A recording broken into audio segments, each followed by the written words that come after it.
Oleksandr, warmest welcome to the Genius Leadership Podcast. Hi, Anna, and thanks for having me here. Pleasure I'm to be. really, I'm really excited for this conversation because you built something really beautiful from scratch with Tallium, and I'm looking forward for Genius Leaders to hear your story and your insights from the leadership perspective and building the culture of care and well-being. So let's start with who are you? What do you want our listeners to understand about your background for the context of the conversation? Cool.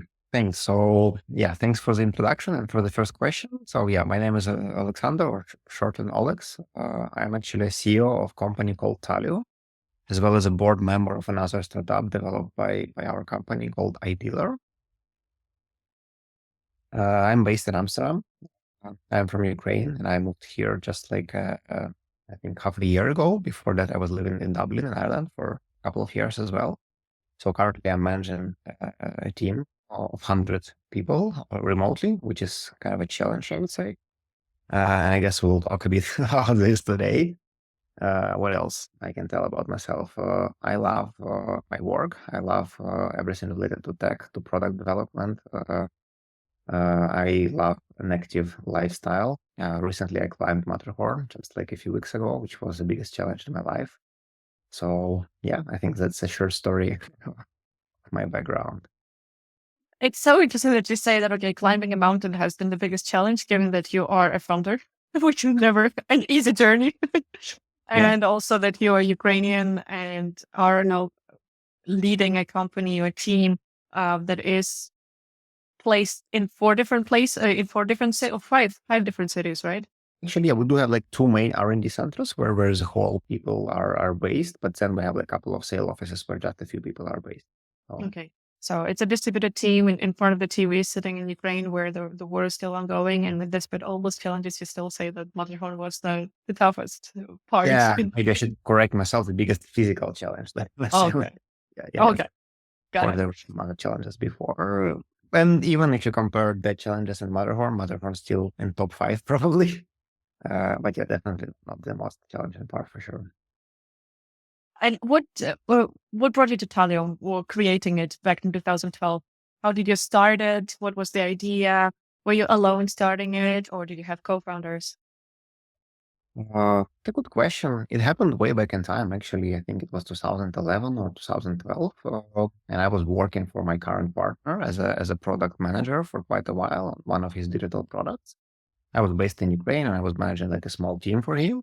And then, yeah, after a couple of years of collaboration like that, I was a bit, let's say, bored of doing one thing for quite a while. And I found the business opportunity. Actually, it was a couple of guys who asked me to help them with their product development. And we saw development and asked to create a product for them.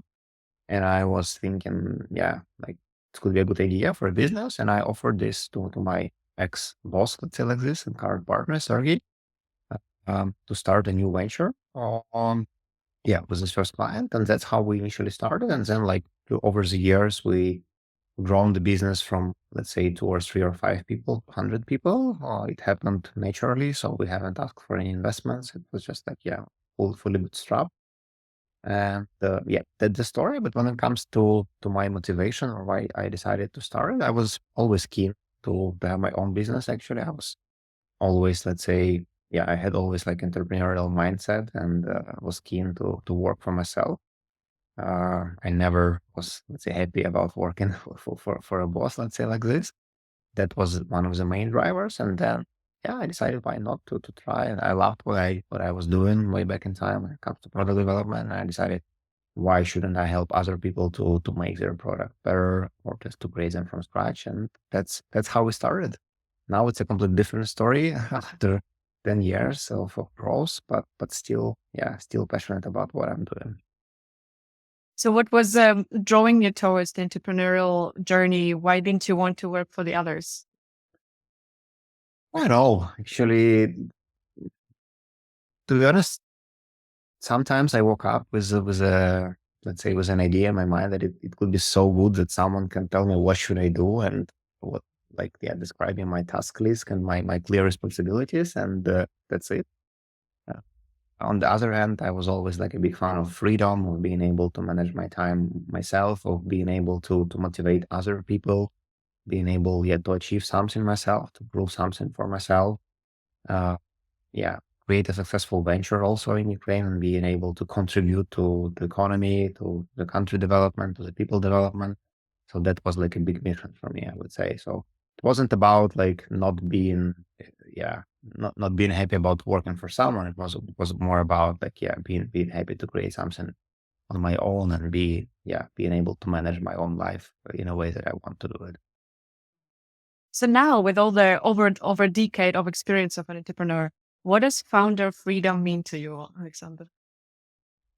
It's also a tricky question. So there is like a joke, I think, on the internet that being a founder is quite a good thing in terms of being free, because you are free to choose if you want to work today like till 9 p.m. or till 10 p.m. or to choose if you want to work this Saturday or next Saturday. So that's partly true, I would say. But at the same time, I think first of all, it's a freedom to be able to select a direction where you want to move forward and how you want to move forward, how quickly you want to move forward, and basically how busy you would like to be this or next month, or yeah, or yeah, something related to this part. First of all, then it's also about being able to set my own goals and my own priorities and my own vision on how I want to as I said, move forward and develop the company, who I want to work with, which kind of values I want to have inside of my company, inside of my team. So I think that's what's most valuable for me in terms of freedom. Fantastic. And if we talk about that freedom, when you said like, okay, how quickly we move, how busy I am next month, and so on. I've seen that one of your articles was about on Forbes Tech Council was about how to be a founder and not work 24/7. So I would Yeah. actually like to dive into that topic. How do you decide how busy to be and in a healthier way as a founder? Yeah. So I think my understanding of this process changed, for over the last couple of years for sure, and it transformed from being busy all the time and trying to put like as much time into work as possible in order to get as big results as possible and as quick results as possible from this, let's say, mindset to mindset that, okay, we are on a marathon now. Actually, I ran marathon way back in time, and it's a bit different comparing to running a sprint.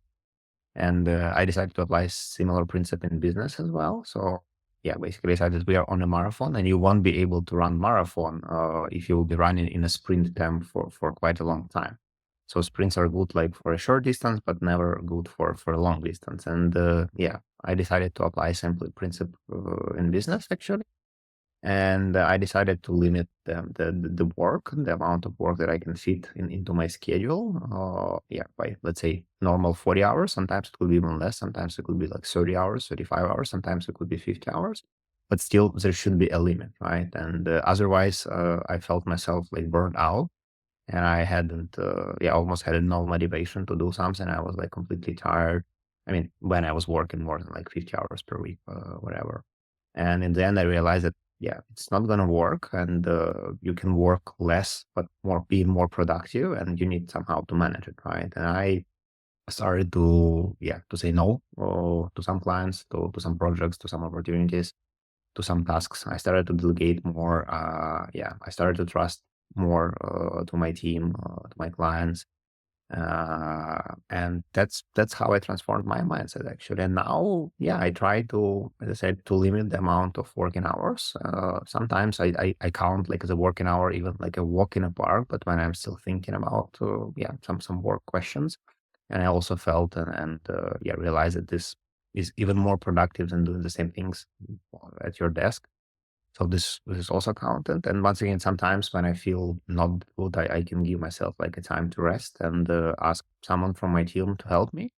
And I think what was also important during this transformation is to have the team you can rely on actually. And initially, like in the beginning of your entrepreneurial journey, it's pretty hard to gather all the right people you need around you, just because you're still like a new company, new business, not stable venture, nobody trusts you that much.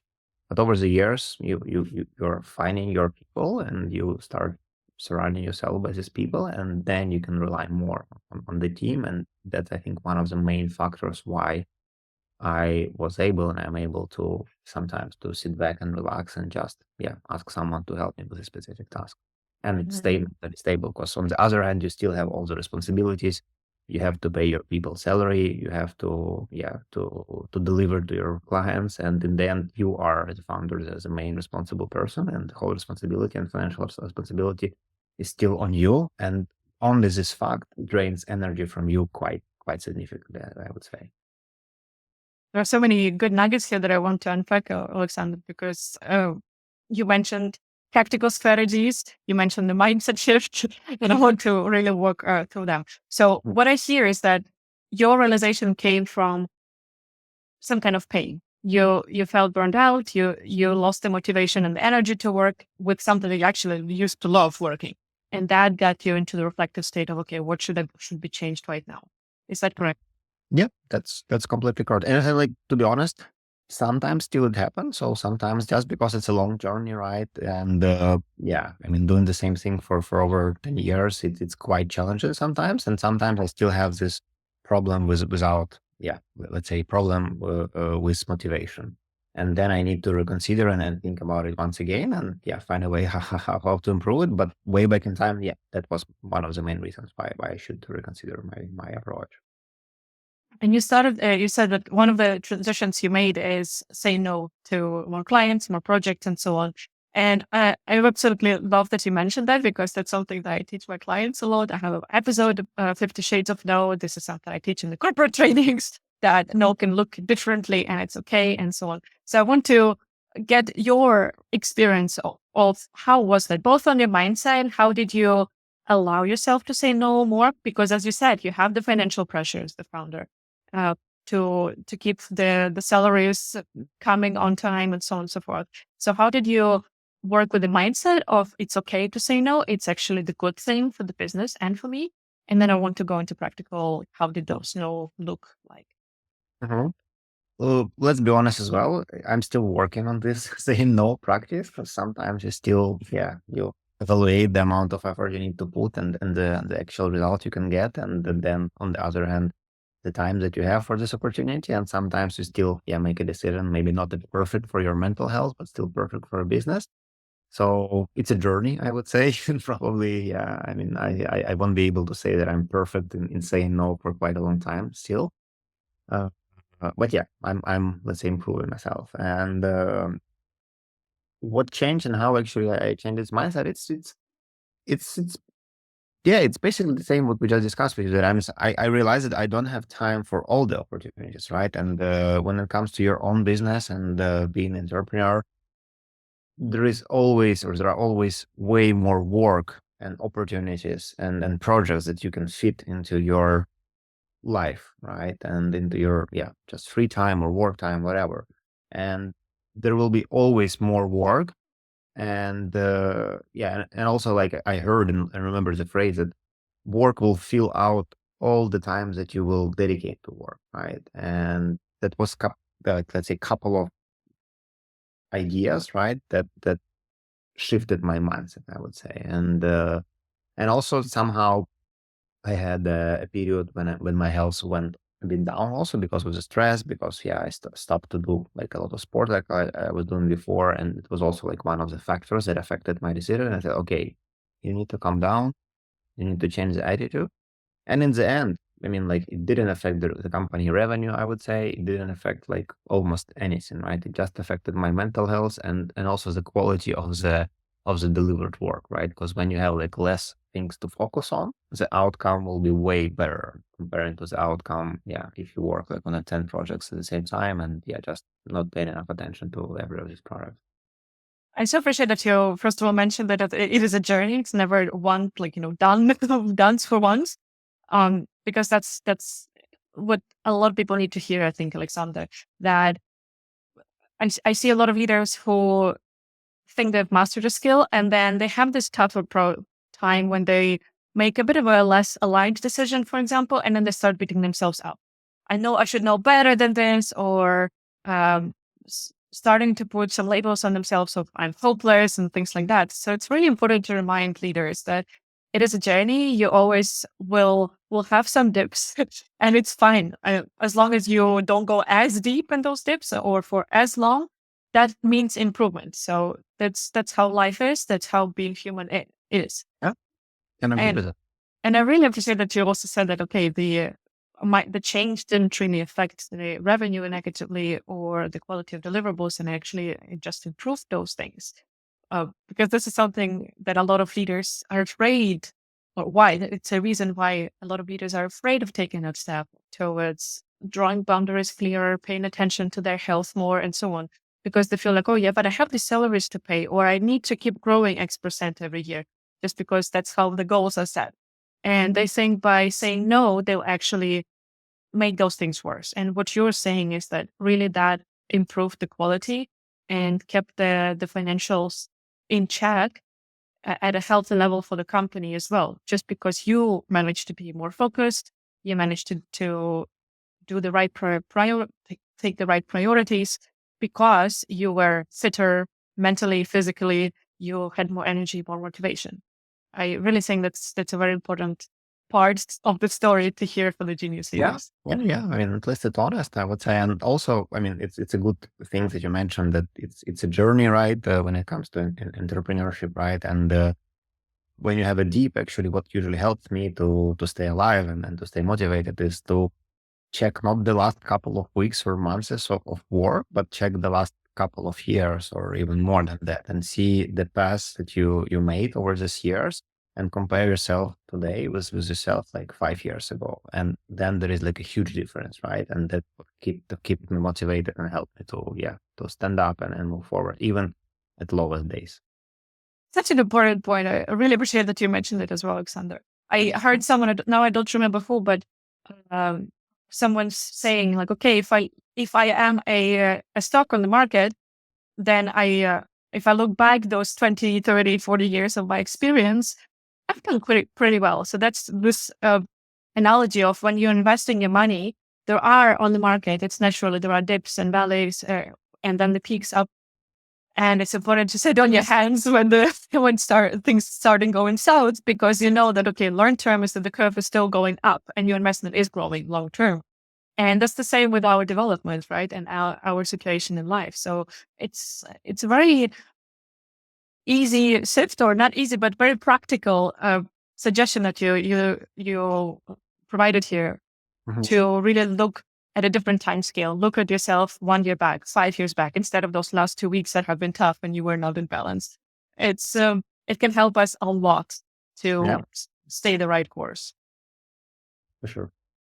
You also mentioned that you said you count, for example, walks in the park as working time if you keep thinking about work. And I really want to tap into that because that is, again, a point that has a lot of resistance for many leaders I work with or I talk to. So can you tell us about that mind shift? Well, I mean, it's not happening all the time. Sometimes I'm just like walking in the park after the lunch, which is also good to have this kind of a break. But sometimes I intentionally, walk or go for a walk with some kind of a task in my mind.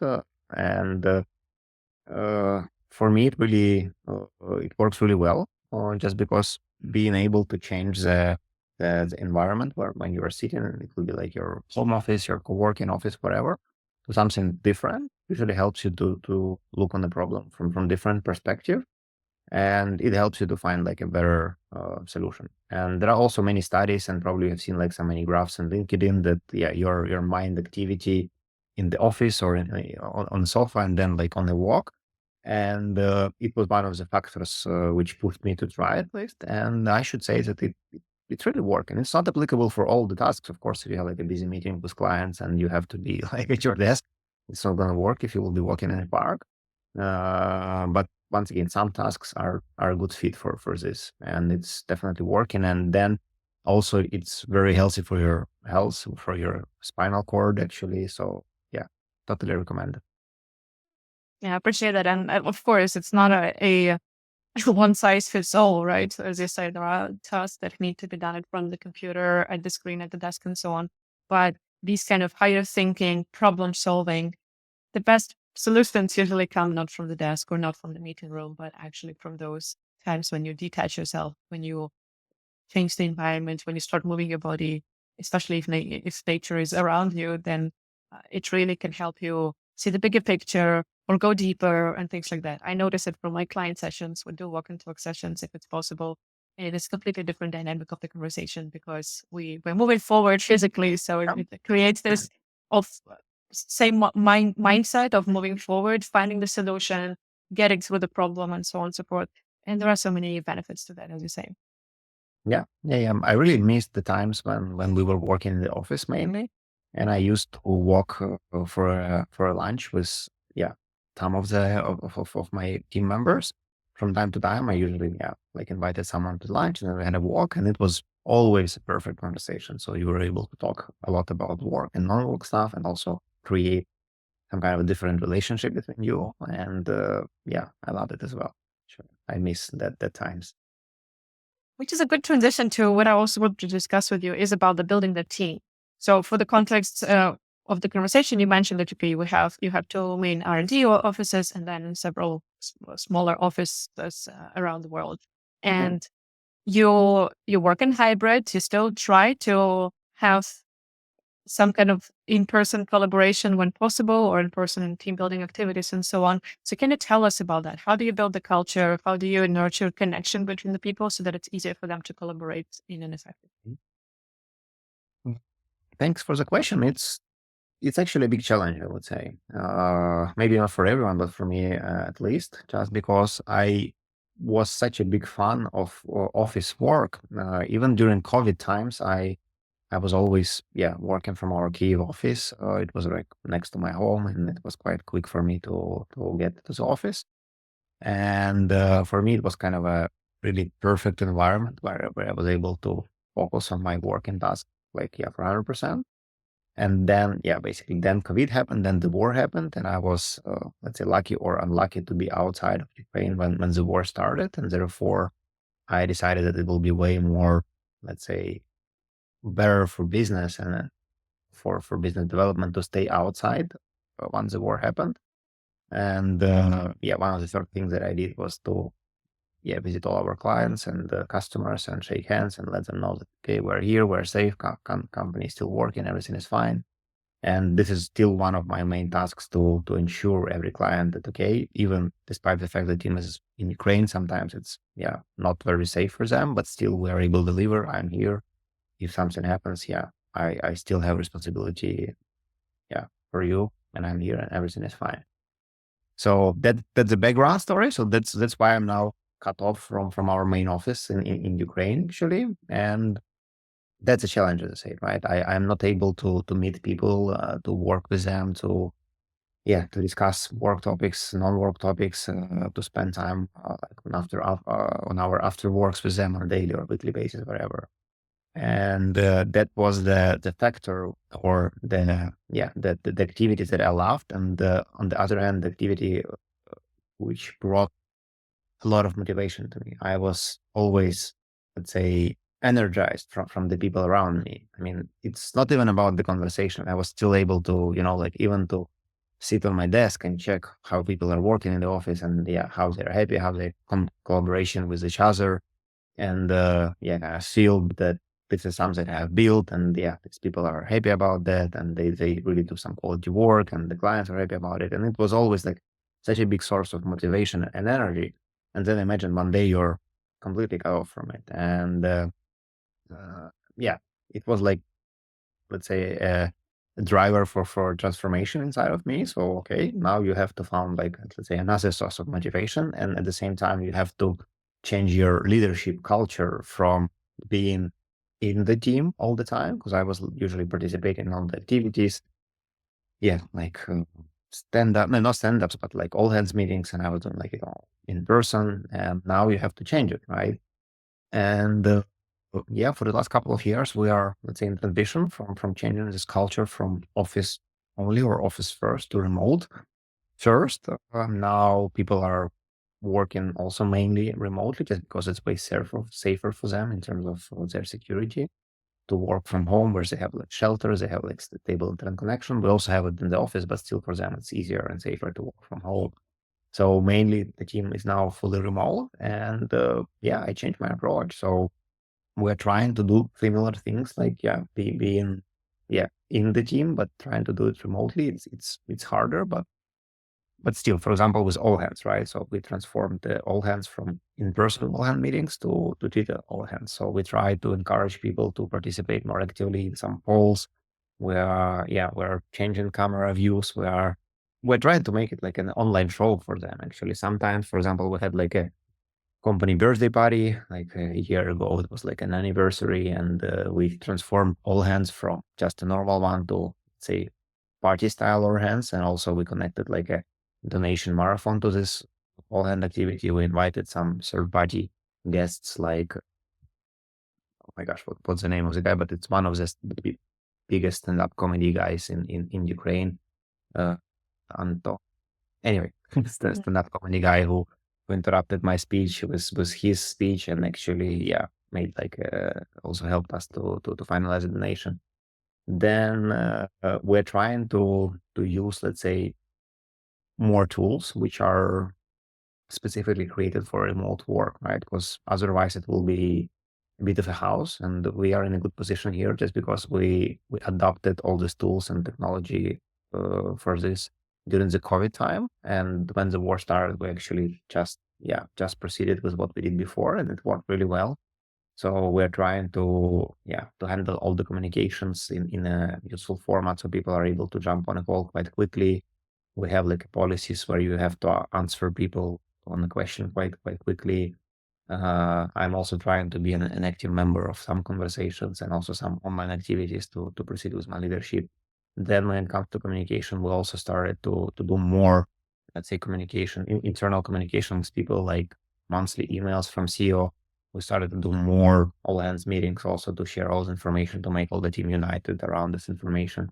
We started to provide team with more updates about like what I'm actually doing as a leader remotely. So like my road trips, my activities on LinkedIn, like when I visited some clients, when we onboarded a new client. So this all helps to show people that you are around, you are with them. Yes, you're not physically around, but you're still working for them at the same time, right? And I would say it's working. It's maybe not that good as it was before when you were in the office, but still it's more or less good results from my perspective.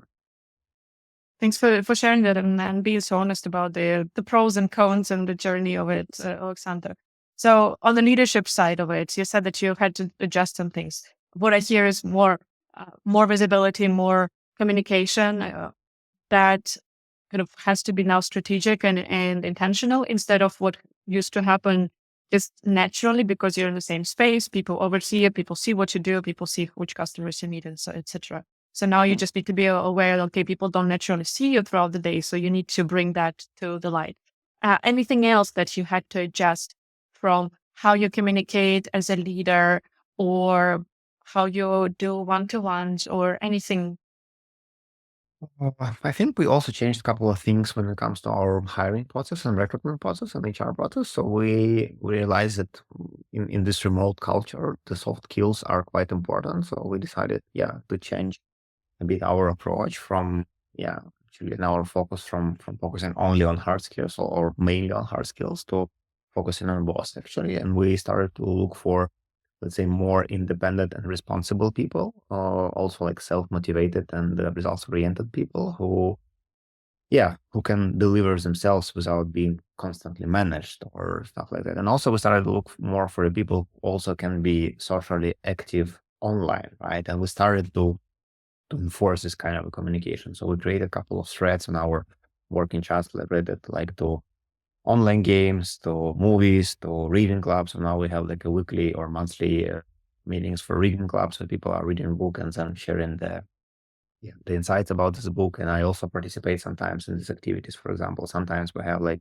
online games events, etc. And I also sometimes participate in it. So this kind of stuff is also helping, right? Then what else I should say here? Then quite important thing I would say that we did is related to feedback. So we managed to have, I think, maybe 3 or 4 internal workshops for different group of managers and then people. And then another one specifically for management team related to feedback, how and why you should provide your people with feedback. Just because we realize that when it's remote work, sometimes it's quite hard for people to provide an honest feedback about the work, and it's applicable to both, like good feedback and bad feedback, right? So we as humans, maybe it's like not only, yeah, I think maybe it's mainly related to our Ukrainian culture. I think like when it comes to Western or European culture, it's better. However, not all the time. So we works a lot with Sweden, for example, and for them, the worst feedback that they can give you is that your work is not very good, which is not sometimes the feedback that we want to hear. And for the team, it's okay that we are doing good. Everything can stay as it is, but it will mean for the clients from Sweden that not everything is perfect and you have to adjust. Anyway, and we realized that we have some problems over there, right? Because people are not able to provide other people and team members with quality feedback, and it affects work a lot, right? Because people, they started to deliver sometimes poor results. That's why we had this couple of trainings, and I already can say that I see improvements. Even in my work, I started to provide all the managers I work with more transparent and more honest feedback. When it's good, it's always good as well. When it's bad, it's also honest. It's not in a way that I'm gonna punish someone, but it's still in a way that okay, we did something bad, right? And I feel it, and clients feel it. What we can do in order to improve it, how I can help you in order to improve it. And I think this also helped us a lot in order to be able more productive and more effective online, and in the end help with leadership, not only with my leadership, but also with, let's say, project management team leadership, which is also quite important. And then the last thing also is that we started to train, not the last, but last important thing, that we started to train our management team in order to be leaders as well, right? Because they are still based in Ukraine mainly. They are the people who work with other people quite a lot, even more than I do, right? Because I still do not work with everyone in the team on a daily basis. And sometimes like I'm not able to talk to a guy like for a month or for even more than that, right? But the project management team, they have a connection to the team like on a daily basis, right? And we realize that we should give them more power, right? And more, let's say, time in order to be able leaders for them, right? Organize some local parties, local workshops, after works, whatever. We started to share budgets with them for this, and we also started to explain to them why this matters, right? And I also can say that this really worked, right? And it's really working well, and people started to feel more connection to project managers, and project managers started to share company vision and goals and strategic mission with people, vice versa.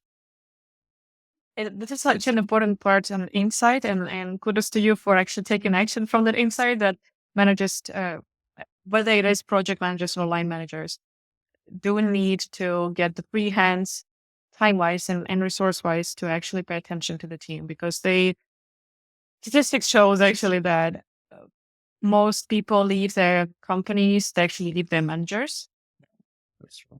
And also the most disengaged people in the workforce nowadays, in the corporate workforce, is the management, because they have the most pressure on them and the least support. Somehow they're supposed to lead their others and motivate them and find the approach to every person without having the time and the resources to do so. Because I worked in project management before, and there were so many of my colleagues who didn't have any time to actually lead their people, to delegate to them properly, to help them with their skill development and so on, because they were running from one meeting to another, from the stakeholder meetings to cross-functional team meetings and whatnot. And that is important to understand as top management, that, okay, we need to free up the time for people who are leading the teams for real on a daily basis, and give them the resources, give them the tools with the education, with the support to actually do a good job there, because they are so important for the success of the company. So great that you realized that and took action based on that, with providing the support, with providing the resources, the education, and really trying to empower them to do a good job there. Yeah, Ronnie, can't agree more. And I mean, it could sound funny for someone from the enterprise company or corporations, because I believe all these processes are already structured in such a big companies. But for you being like a, let's say, relatively small organizations, like 100 people, you still have to make this journey yourself, right? And realize, especially like without having like a proper experience in some bigger corporations. And it's my case because I started like quite young without having proper experience in bigger companies. Yeah, but I have to make the journey myself, fortunately. And Alexander, actually, I'm not still not sure whether that's the data for US only, corporate US, or Western world, but there was a set. No, it was actually a global one. They showed that the leaders, so those who are managing people and leading people, on average, getting their first education on leading people 13 to 15 years into their leadership journey. And we're talking about the big corporations as well. So that is a big miss for a lot of corporations. Also, the big corporates that, as you said, you expected that to be solved, but actually not. And it's mad because if we put the person in production onto some tool, the first thing they do is reading the manuals, reading the safety instructions, getting the education on how to operate that. But when that machine, quote unquote, is people, we don't do that in our companies. We can have them up to 12, 13, 15 years running the machine, operating it without knowing how to do that. It's nuts. It's bonkers, Yeah. but that's the reality nowadays. So you also mentioned earlier on when you said that talking about your own transitions from working 24/7, more or less, to having a bit more balanced life, to paying more attention to your well-being and health. You also mentioned there that you were starting to practice or exercise more trust to the team and actually delegating. So can you tell us about that delegation process? What do you feel like you were not delegating that you could have at that moment already? And how did you transition to really empowering your people and letting them do those things instead of you? Uh, Let me give it a thought. So I think one of the biggest problems way back in time was that you always live in a mindset that it's quicker to do something yourself than explain it to someone else and then correct this person after he or she will provide you with some results, right? And with this mindset, you actually end up in a situation when you are doing like almost everything. You have people who are, who are there for you, but you are not, asking them for help because, you can do something better yourself, right? And once again, you end up in a situation where you have like a lot of on your table, but people are actually not delivering what you want them to do. And that's one side of the problem, right? But then the other side is still when you kind of a small organization, right? You have limited budgets, you are not able to hire more skilled people, right? And therefore you hire someone, right, who can do some specific task, but then still for some complicated work, you still count on yourself, right? And I think once these two paradigms shifted or changed, right? So first when we realize that, okay, you have to delegate it, right? Even if the result won't be as good as you can do it, right? You have to do it. And then from this project, I already moved to the fact that, okay, you have like a salesperson, professional, right, who has way more experience in sales than you do. Therefore, even with your knowledge and with your background, this person can deliver way better results than you can do, right? And you can somehow advise him what should be done and what is your point of view on this? But then still, he is a professional, right? And then considering the second part of the problem that I said, you are able to hire more professional people, right? You can trust them more. And this is applicable, I would say, almost to every department. Same with HR team, right? So now I have like HRBP, lady who had like up to 10 years of experience, and I trust her, right? So when we have like a conversation or let's say debate about someone being a poor performer and what should we do with a person, and I'm usually like more, let's say, not aggressive, right, but more conservative with my approach. But then I heard her opinion and her suggestion, and okay, maybe you're right. I think let's do it this way, right? Because I never, let's say, check the story from that angle that you just showed. So yeah, I think that's the two main things which which affected my mindset, right? And now I'm able to delegate more, and it works. It really works. However, you have to consider a couple of things, right, in order to make it even more efficient. So first of all, you have to follow this SMART rule, right? So that every goal and every task should be measurable, yeah, timely, and yeah, very, very, let's say, specific what you like to have in the end. That's first thing that I'm trying to follow. And then you have to be supportive, right? So you have to be kind of a person who is there if any questions are asked, right? And yeah, you have to double check, like, during the process, if you need any help, how I can help you. And usually the answer is no, I'm good, but people still wanna have you there for them, right? And it's usually working well. And yeah, then the feedback, as we discussed a bit earlier, it's also important to provide people with the feedback, right? Positive, negative, but it helps, right? And usually people are quite open to hear the feedback if you provide them with, let's say, well organized feedback, right? It should not be kind of a, as I say, punishment. It should be more like what could we do better, right? Maybe I should help you more, or maybe, yeah, maybe you can do something better yourself, but it still should be kind of an open conversation. And yeah, and the last is environment, right? You have to create an environment where people are not afraid to make mistakes and are not afraid to fuck up with some things and are not afraid to deliver you bad news or, yeah, bad results forever. But it also affects their productivity and the end result. And I think, yeah, this was all this in the head, it works. Mhm. You mentioned a lot of interesting things here. So first of all, the transition. So what I hear is, especially when you start a company from scratch as a founder, in the beginning you don't have the luxury of hiring the best people and filling the expertise roles. So then it is about being everything. Yeah. And having 10 different hats on your head a single day. And then once you start growing, once you start getting the traction and revenue that is more predictable and so on, then you start hiring people. And then it's the important part of transitioning with the mindset. Because what I see as well, happening for a lot of leaders, they miss that point of mindset shift when they start getting more revenue and hiring bigger team, more skilled people on the team, and so on. It becomes like getting the best football players into the team, but then the coach is running Yeah. and slaying for the whole team, and everyone is sitting there on the bench and like, what the hell am I doing here? And the problem is that the coach is not doing what they're best at.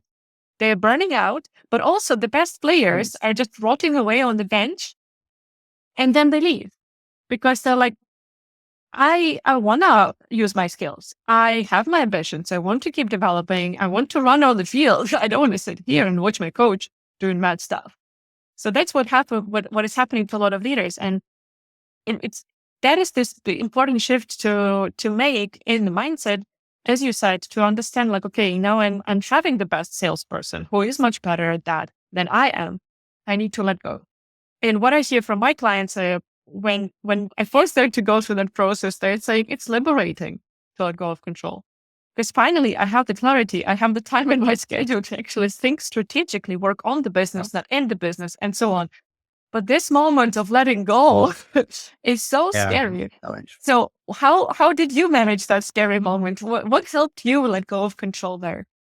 I mean, just to be clear, it's still happening, right? So because you don't have like all the people in your team, right? And some people are still not not as best as you want them to be. So sometimes still you have this different heads during the daytime. So for example, we don't have like a CFO role in the company. So sometimes I'm playing the role of CFO, like chief financial officer.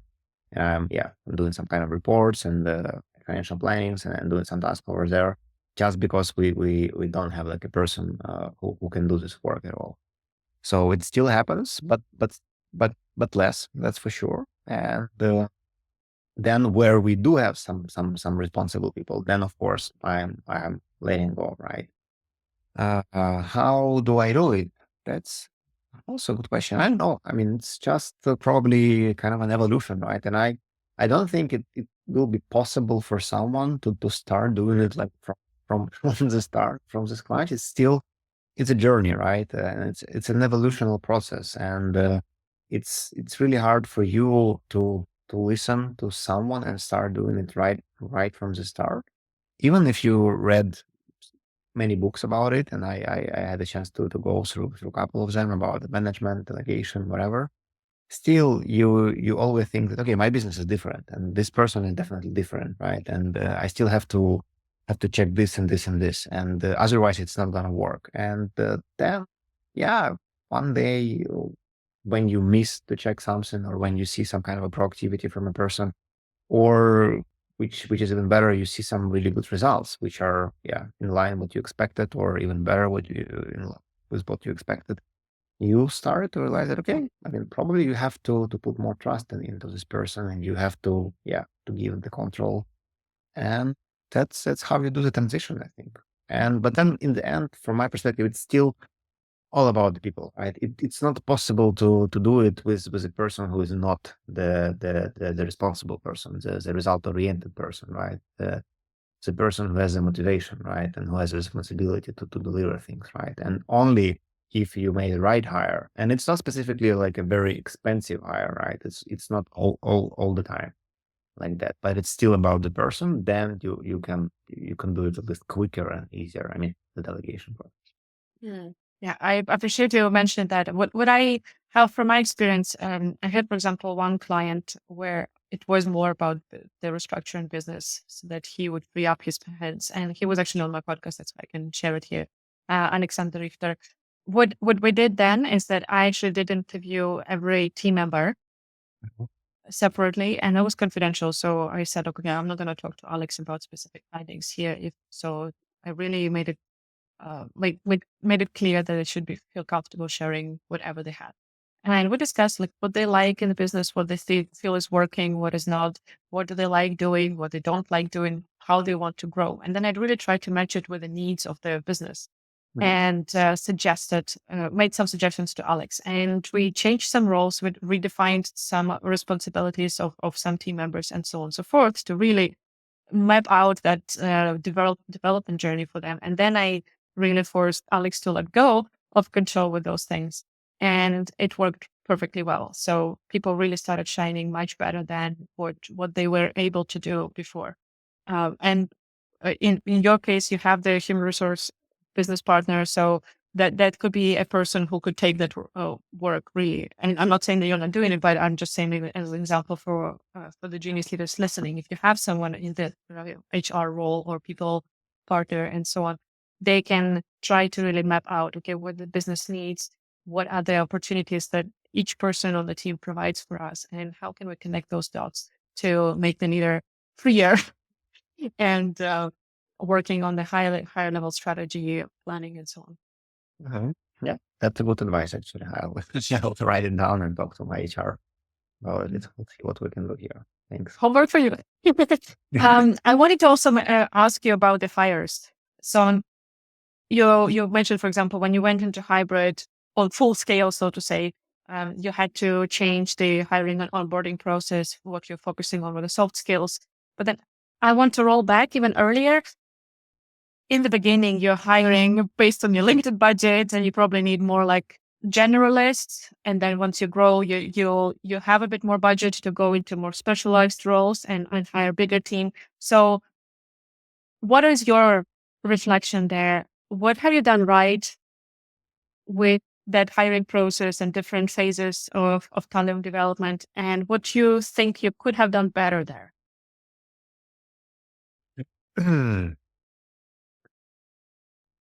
Or maybe even differently, not necessarily better.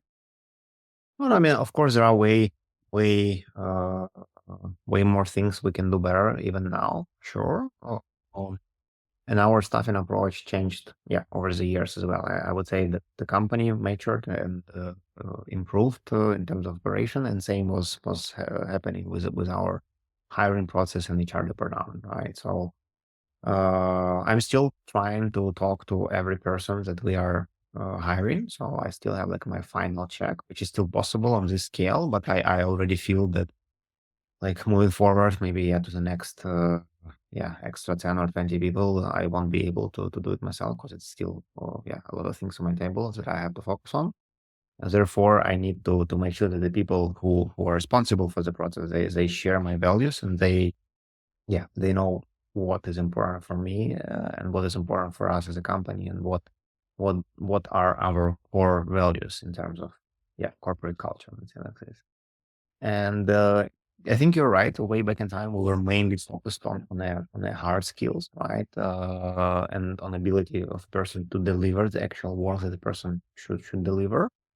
And also, there was another challenge related to the market itself. So the market of engineers in Ukraine and in the world was so overheated way back in time that you almost had no choice, right? So you were hiring people that are ready to to work with you, not the people that you actually want to hire, right? Because of the budget, because of their, let's say, willingness to work with you, and some other opportunities that they can focus on, right? And the other companies were ready to pay double salary just to get someone quickly to their team. And we try not to do it. We still try to focus, on a relevant candidate experience and relevant, let's say, expectations. But it was challenging, let's say. Therefore, you made some compromises, right, back in time. So I clearly remember cases when I was completely not sure about the candidate, right? And but at the same time, I had so big time pressure from the client, from the project, that I was forced to make the decision. Okay, let's go with this person, and then we'll see. And in most cases, it didn't work out. The person was not productive. The person was not the one who was able to deliver. And in the end, we stopped the collaboration with the person quite quickly. And as end result, the project was still fucked up. Sometimes it happens, right? And the client was still not happy. The HR team was not happy because they had to double their effort in order to hire someone else even quicker. And I think the big change now is that we are not doing these compromises anymore. So if it's a red flag or yellow flag, I think we already are in a position where we are saying, okay, we can wait. We will manage the project somehow in a different way. We will maybe ask like some help from the freelancer or from another department, but we are not ready to compromise on some of the crucial things which are important for us as a company at the moment. So what However, are those non-negotiables right now? So sorry for interrupting, but I want to tap into those.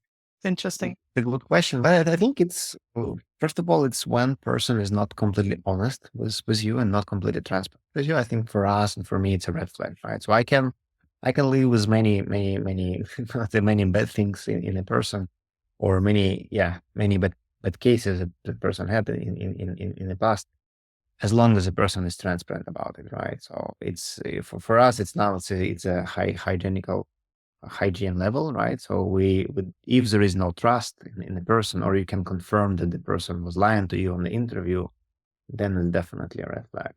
Way back in time, it was also a red flag, but once again, because of the time pressure and let's say budget limits, sometimes we made the compromises, right? What else? I think now it's also important for us to have a person who is a team player, right? So considering the remote work reality, we believe that it's quite important for a person to be a team member rather than an individual contributor completely. Even if you have like an individual task you have to focus on, still you have to know and understand how to work in it. What's important for the team about your work, how you should provide the team with updates, how quickly you should react on the team request, right? So for now, I think it's quite important for us. And way back in time, we even didn't focus on this part, I would say. And then, of course, it's some other soft skill that we are checking, like openness to communicate, proactiveness as well. Some cases during the interviews that we are trying to play around with the candidate to make sure that he follows this soft skills that we have in the company. And then it's also about our values, right? So we have like our five values as a company stated on our website about transparency, people work, teamwork, as I said before, being agile as well, right? So, for example, we're trying to check if the person is a good fit in terms of these values, right? Just because we realize that, yeah, if it's not a good fit, it will be pretty hard for us to collaborate with this person in the future. How do you check whether the person is a team player during the hiring process?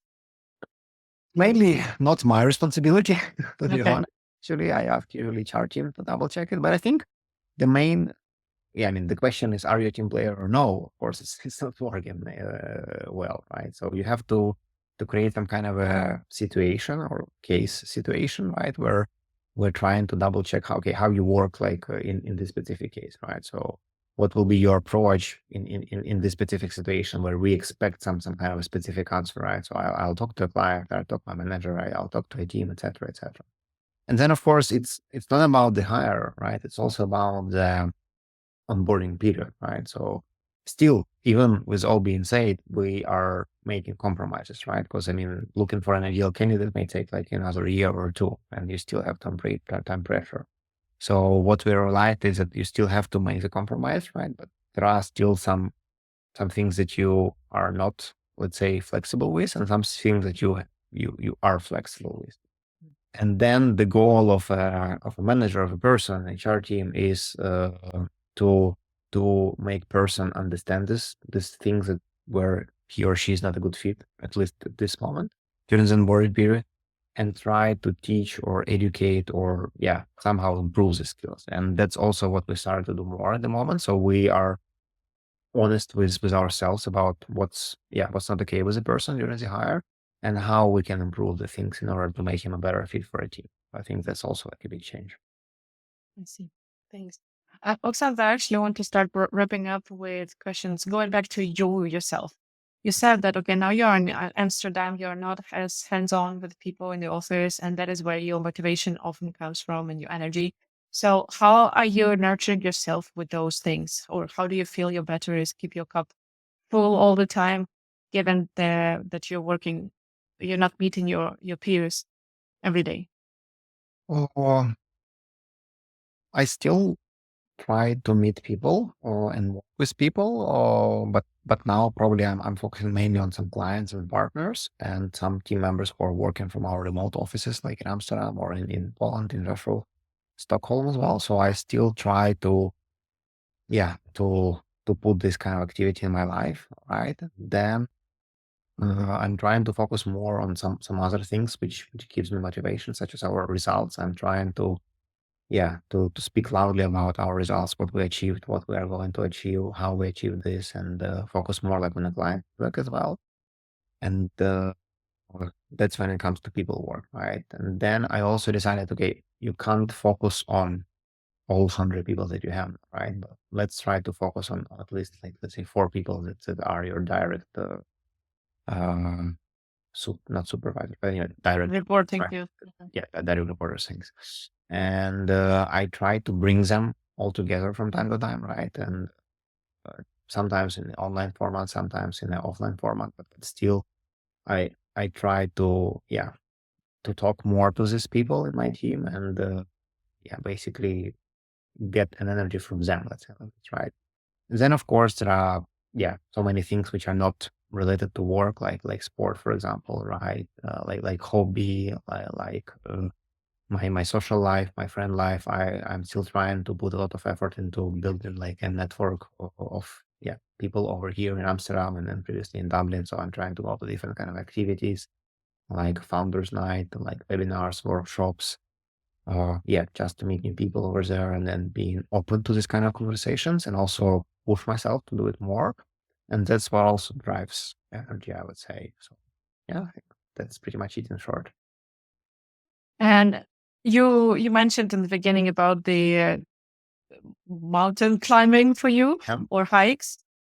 And I read on your LinkedIn that, for example, in the most recent summit, you really disconnected completely, right? And can you tell us about that? How do you prepare your team? How do you work with the culture and the mindset that, okay, the CEO will be gone for 2 weeks or whatever it is without any laptop? Is there anything there that you could suggest genius leaders how they could get to that stage if they feel like, vacation without laptop? What are you talking about? What kind of entrepreneur are you? Yeah, I mean, the recent one was actually not that long. It was like just for 4 days in the mountains, but with phone actually, so I was able to communicate. It wasn't the case, but still I was there. And the only one day I was not able to communicate was like the summit day, and you have to focus completely on the climbing experience because your life depends on that. So that's, yes, you do not want to actually think about anything else. But I had like, yeah, a few occasions recently without like a laptop and without like even a phone connection sometimes, and it worked well. I think it's all about the preparation process, right? So you have to spend time in order to prepare, right? So you have to set responsible people for different areas of the business, and you have to trust these people, of course. And yeah, you have to trust them, right? And that's the key thing, I think, right? So as soon as you configure this setup and you have like responsible people for, let's say, sales, for projects, for urgent questions, for financial questions, then you have like this auto reply in your email with a hint who you can talk to if you're absent. And that's it. And then it's all about the preparation you have done before, right? So if you trust more people more, if you give them, let's say, responsibility and an ability to manage the process themselves, in this case, they won't have any questions to you, right? Because they are completely owning the process themselves. And therefore, they don't need to ask any questions with you. And that's how it works, right? And then from my experience, I'm usually giving people like a, like, let's say, a rescue channel to communicate with me. So I'm like usually not checking like the normal communication tools like Slack or email. But then the people who yeah, my close working circle, they can always contact me in a messenger, let's say Facebook Messenger, with any kind of questions, and I'll try to reply. So yeah, I have push notifications, and I'll try to reply. This is urgently as they need me. It not happens quite frequently, but still they have this option.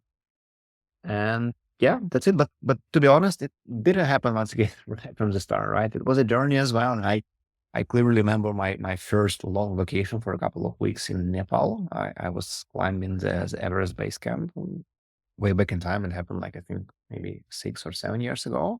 It was my like first long vacation without laptop after I started the company business. Before that, it was like mainly just the weekend with that. And it went bad completely before I landed in Nepal, actually. So yeah, I mean, there were so many complaints, and actually one guy decided to fire, not to fire, but to quit, and he was like a key guy in a project. And yeah, like before I landed, I already had like a full messenger with messages, and it was a bit of a nightmare for the first couple of days. But then my partner, who I asked to help me with during my vacation period, realized that, okay, I mean, he's the one who had to manage it, and yeah, I was more or less, let's say, safe and chilled after first couple of days of stress in my case. So you managed to let it go, knowing everything that is going on there back home, or was it still in the back of your mind a lot, or did you manage to actually enjoy the vacation? How was that first one? That's actually a good question, just because, yeah, it's not about cutting off your devices. It's more about cutting off your head from the work process, right? Because once again, being an entrepreneur, sometimes it means that you have to think about work like 24/7. And that's why I love active sports and then climbing and mountains, just because there, first of all, you don't have connection all the time. And then when it's more aggressive and more risky, like hiking or climbing, you have to focus on something else, right? Otherwise, you're gonna be dead. So that's why I love it, and that's what truly makes me disconnect, actually. And yeah, like climbing the mountain and seeing like a couple of 100 meters below you, like of of a free space, it's quite a big motivator for you to stay focused on what you're doing now and not to think about work or something else. So that the main thing I would say. Still, for me, it's still a challenge to lay on the beach and yeah, not think about the work all the time. So I have to find myself something active and something, yeah, distractive, not to be thinking about the work, to be honest. It's a journey, as you said to so many points we discussed during this conversation today. A lot of things. It's not once and done. It is a journey. You're learning. You're developing. You're evolving. You're hopefully understanding yourself better. You're hopefully adjusting to the phases of your business and what your business needs from you right now as a leader and so on. So there's no fixed answer ever. Yeah. And it's a process. And I think that's the beauty of it. Otherwise, entrepreneurs would not be entrepreneurs if they would like to fix something and just have it for the rest of the day that way. They would get bored and restless and so on. Well, sure. You have to be agile. That's the only way to move forward. So, Alexander, to wrap up, what are you excited about for the Q4 of this year, and what are you nervous about? So a bit excitement, but more with a negative connotation to it. We're actually expanding our collaboration with one of the biggest banks in Ukraine at the moment. We're helping them with their delivery processes, and this should happen quite soon, I would say. We were in conversation about this for quite a long time in the summer, and now it looks like it's happening, and I'm quite happy about it.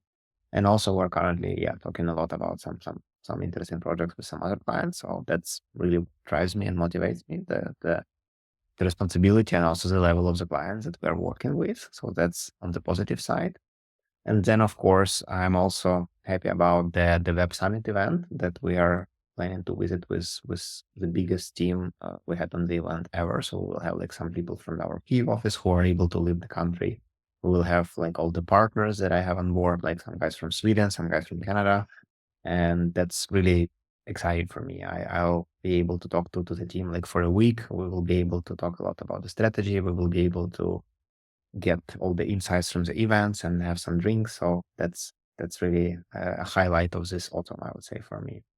On the negative side, I mean, there's a lot of things as usual, right? So in business, there are so many things which can go wrong for you, and the biggest, I would say, trouble for me is always our client. So I'm usually quite afraid of someone who may say, okay, we don't have budget for the next quarter, we don't have budget for the team anymore, or something like that. So that's my, let's say, biggest problem. But I also managed to accept it and realize that, okay, things happen, and we just have to work more on a sales cycle and more on a sales in order to be able to cover that. And that's it. Yeah, the business as usual, right? Those Yeah. those worries are always there in some shape or form, but as you said, it's about accepting them and finding the ways to work with them and be proactive with dealing with the potential risks of those. Yeah, for sure. Alexander, thanks so much for this conversation. I'm actually coming to Web Summit as well. I'll be leading one of the stages there. So looking forward to meeting in person. That will be great. Yeah, It's always fun. Sure. And I really appreciate this conversation because you emphasized so many important you had so many important reminders about the journey, about the challenges on it, but with the determination and knowing what you love doing and knowing where you want to get, both personally and as a business owner, as the founder, you show that it's all possible. You show that, okay, you can have a calm energy around that. You can be strategic with those things. You can take small steps to actually move yourself forward and improve things. And there's always good time for transition and for mind shift. And I hope you junior leaders really got inspired by our conversation right now, because it shows that it doesn't have to be more complicated than that. Acceptance and taking small steps, having help, and really believing that you can get back to that zone of genius of yours. That's what genius leadership is about. There might be phases where your business requires you to step out of that and do something that you might be not that good at or not energized by, but always remembering what gives you energy and always making sure to come back to that is an effort that is really paying off, both for you personally and for your business. Yeah, thanks, Anna, for such an insightful conversation. It was also a pleasure for me to talk to you. And thanks for your questions. And as being said, hope to see you on a Web Summit. We'll do that. And to your genius leaders, I want to remind you that, as always, that I see you as you, and I love you. And I do believe that you can lead your company from that zone of genius of yours. So step back into that, find the tiny step that you can take towards that this week and take it. Love you and talk to you next week.